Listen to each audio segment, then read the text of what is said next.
Now, after 40 days of war, multiple ultimatums and a last-minute ceasefire, U.S. and Iran are set to hold diplomatic talks aimed at establishing long-term peace. The high-stakes engagement comes as fragile truce between U.S. and Iran enters its third day. The stage is set in Islamabad, but a lot of ground still remains to be covered.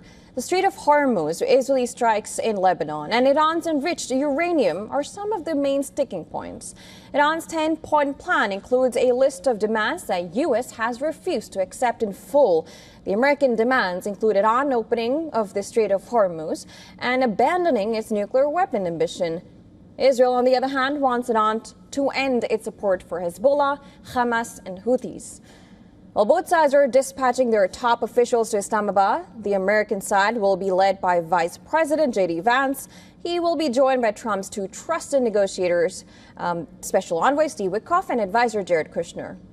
The Iranian side is expected to have country's top diplomat, foreign Mr. Abbas Araghchi, and Speaker of the Parliament, Mohammad Bagher Ghalibaf.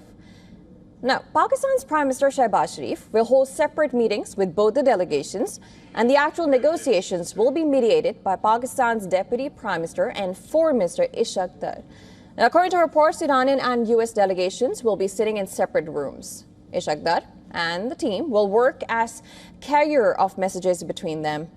Pakistan has emerged as a key mediator between both Tehran and Washington since the onset of the war, and this serves Pakistan's interests as well, as Islamabad has a mutual defense agreement with Saudi Arabia. Riyadh's involvement in war would have dragged Pakistan into the war with another neighbor. Apart from this, prolonged blockade on the Strait of Hormuz could drag Pakistan's economy into a deeper crisis. Owing to the importance of these talks, security has been beefed up in Islamabad's red zone, and local holidays have been declared in for security purposes. Authorities in Pakistan locked down a 3-kilometer zone surrounding the Serena Hotel in Islamabad. Delegations from both the nations are expected to stay at the 5-star hotel, which informed all current guests to check out until Sunday. And this will be the first time since 2011 when U.S. Vice President will set a foot inside Pakistan.